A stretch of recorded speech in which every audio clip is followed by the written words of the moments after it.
নমস্কার, আমি দেবপ্রসাদ গাইন চলে এলাম প্রত্যেক দিনের মতো সিএএ নিয়ে কিছু আপডেট দেওয়ার জন্য।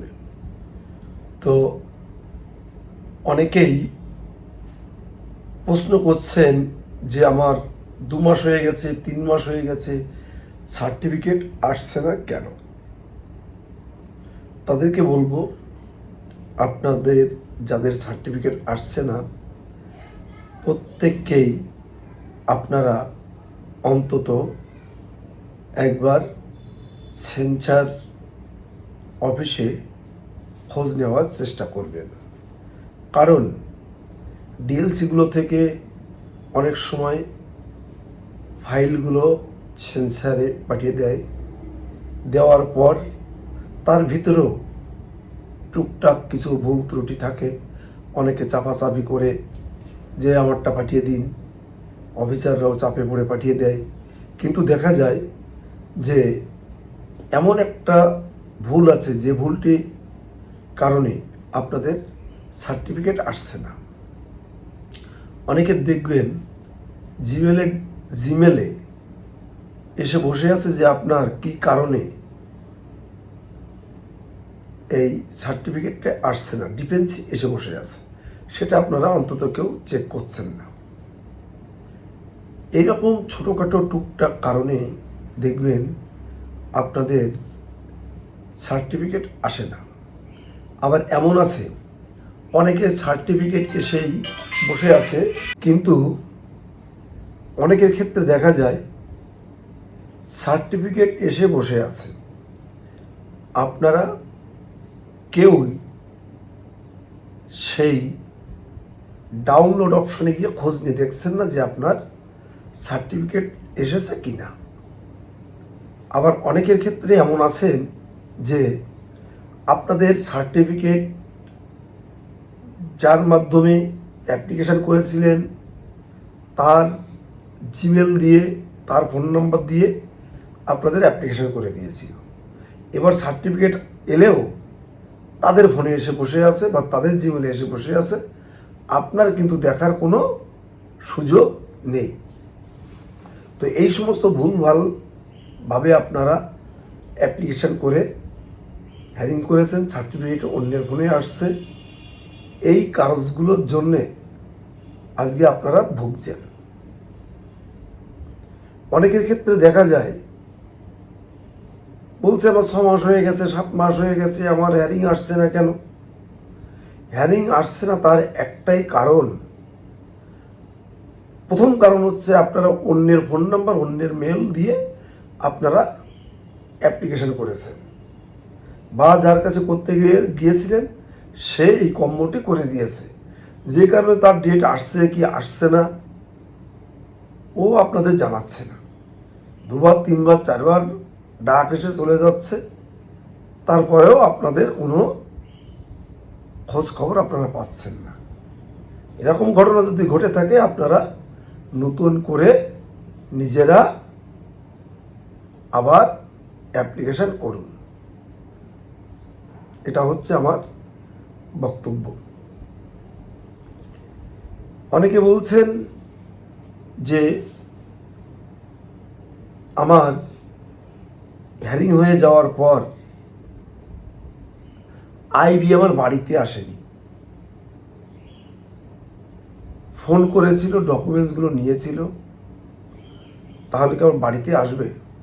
দেখুন, আইবির লোক আপনার কাছ থেকে ডকুমেন্টস নিয়েছে, ওরা ঠিক গোপনে আপনার বাড়ির আশেপাশে আপনার খোঁজ খবর টোটালটা নেওয়ার পরে আপনার কাছে কাগজগুলো চেয়ে নেয়। তাই আপনার ভাবার কোনো অবকাশ নেই যে আপনার আইবি হয়নি। আইবি কিন্তু আইবির কাজ করে যাচ্ছে, তারা মোটামুটি খুব সংগোপনে, চিন্তার কোনো কারণ নেই। আর আইবি যারা আছেন অফিসাররা, তারা সবাই অতি মানবিক, আপনাদের সহযোগিতা করছে, আপনাদের কোনো চিন্তার কারণ নেই।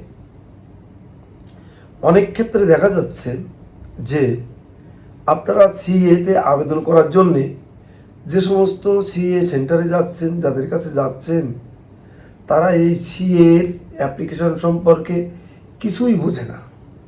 তারা আপনাকে ভুলভালভাবে অ্যাপ্লিকেশন করে দিচ্ছে। অনেক ক্ষেত্রে ডকুমেন্টস আপলোড করছে না, না করে অ্যাকনোলেজমেন্ট কাগজ আপনার হাতে দিয়ে বলছে হয়ে গেছে, বাড়ি যাও। দেখা যাচ্ছে 2 মাস, 3 মাস, 4 মাস, 5 মাস, 1 বছর হয়ে যাচ্ছে, আপনার হ্যারিংয়ে ডাক আসছে না। অনেকের ক্ষেত্রে চেক করে দেখেছি যে তাদের ওই কোনো ডকুমেন্টস তারা অনলাইনে আপলোড করেনি, অথচ তাদেরকে বলে দিয়েছে করে দিয়েছে, হয়ে গেছে, বাড়ি যাও, ডেকে নেবে। তো এরকম প্রচুর ঘটনা ঘটছে,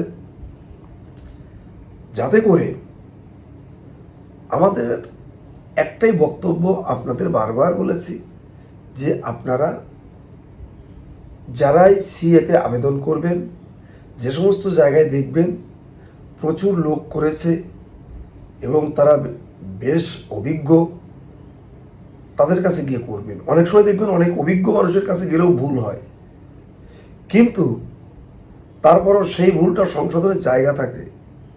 আর যারা জানে না বোঝে না এমন ভুল করে দেয় যে ওটা নতুন করে না করলে আপনার কিন্তু আর কোনো পন্থা খোলা থাকে না। তাহলে আপনাদের বলবো, আজকেও 2 ভদ্রলোক এসেছিল, তার মা বাবার দুজনের নামেই করেছে অ্যাপ্লিকেশন, তাদের করে দিয়েছে রেজিস্ট্রেশন। দুজনই বাংলাদেশ থেকে এসেছে, কত সালে এসেছে, ডেট অফ এন্ট্রি সব কিছু কোড এফিডেভিট আছে, কিন্তু তাদের করে দিয়েছে রেজিস্ট্রেশন।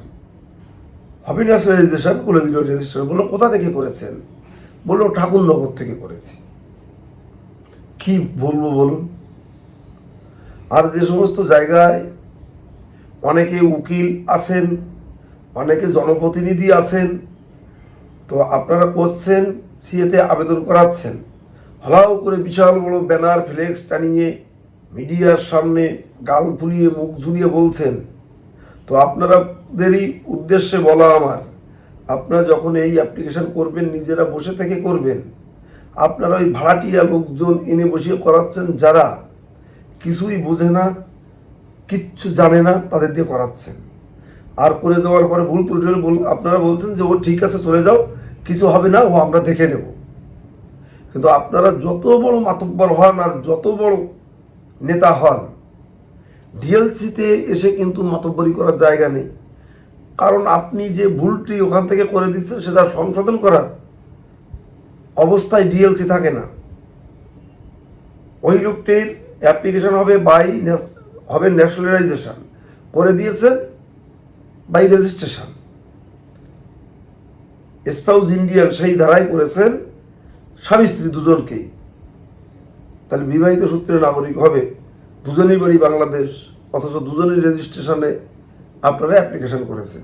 তো এত বড় বোদ্ধা আপনারা, এত বোঝেন, এত না বুঝে এই মানুষগুলোর এত বড় বড় ক্ষতি না করে আপনারা অন্তত দুহাত উঁচু করুন যে ভাই আমরা অনেক করেছি আর ফিরে উঠছি না, অন্তত তাই বলে হাত তুলে নিন। অন্তত এই মানুষগুলো ভালো জায়গায় গিয়ে ভালোভাবে অ্যাপ্লিকেশন যাতে করতে পারে সেই সুযোগ দিন তাদের। দরকার হয় তারা 10 দিন পরে করুক, আজকেই করতে হবে না। আপনাদের কাছে করজোড়ে অনুরোধ, আপনার নেতা আছেন, মাতব্বর আছেন, বিশাল বড় বড় জায়গায় যোগাযোগ আছে, সেই সমস্ত নিয়ে থাকেন। অন্তত সিএর ভিতরে ঢুকে এই মানুষগুলোর ক্ষতি করে দেবেন না।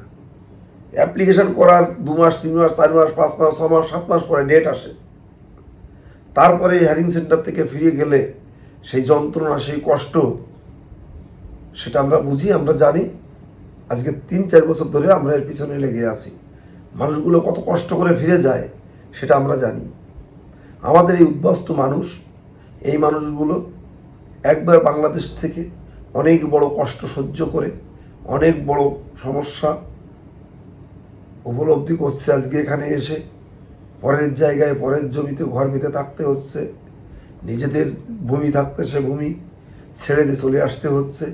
সেই যন্ত্রণা অনেকের মেয়ে, অনেকের বোন, অনেকের বউ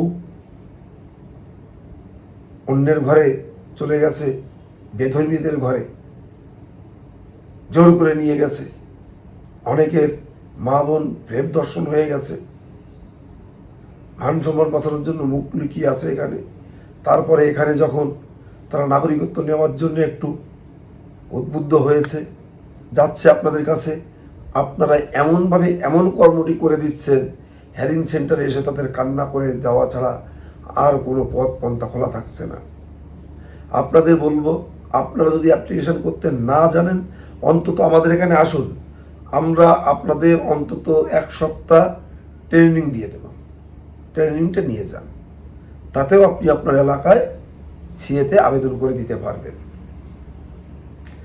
দেখুন, অনেকেই জানেন না যে সিএ করতে গেলে কী লাগে। তো আমি আজকে তাদের উদ্দেশ্যে বলছি, সিএ করতে গেলে আপনি 2014 সালের 31শে ডিসেম্বরের ভিতর ঢুকেছেন, তার একটি নথি লাগবে, যেমন Aadhaar card, voter card, ration card, PAN card, ব্যাংকের বই, জমির দলিল ইত্যাদি ইত্যাদি। আর একটি ধর্মীয় সার্টিফিকেট ধর্মীয় প্রতিষ্ঠান থেকে নিতে হবে, 3টে কোর্ট নোটারি। আর কি লাগবে? আর লাগবে বাংলাদেশের যে কোনো একটি প্রমাণপত্র। সেটা আপনার হতে পারে, আপনার বাবার হতে পারে, ঠাকুরদাদার হতে পারে, মায়ের হতে পারে, মায়ের মা, মায়ের বাবা, এদের হতে পারে। তাদের ভোটার কার্ড, তাদের আধার কার্ড, না তাদের আধার কার্ড থাকে না, তাদের ভোটার কার্ড, তাদের ব্যাংকের বই, জমির দলিল, জমির পর্চা, তাদের জন্ম সার্টিফিকেট, স্কুল সার্টিফিকেট ইত্যাদি ইত্যাদি। এগুলো থাকলে তারা কিন্তু সিএতে আবেদন করতে পারবে। তো আমার প্রতিবেদন তোমরা যারা দেখছো এবং প্রত্যেকদিন দেখো, তাদেরকে বলবো আমার চ্যানেলটিকে সাবস্ক্রাইব করে দিও এবং শেয়ার করে দেশ ও দেশের বাইরের লোককে দেখার সুযোগ করে দিও। শহর, বন্দর, গ্রামগঞ্জে যেখানেই আছো, ভালো থেকো, সুস্থ থেকো, সুন্দর থেকো। দেখা হবে আগামীকাল সুন্দর আরেকটি সিএ নিয়ে তথ্যমূলক প্রতিবেদন নিয়ে। তো আমার বয়োজ্যেষ্ঠদের প্রত্যেকের চরণে রইল আমার প্রণাম।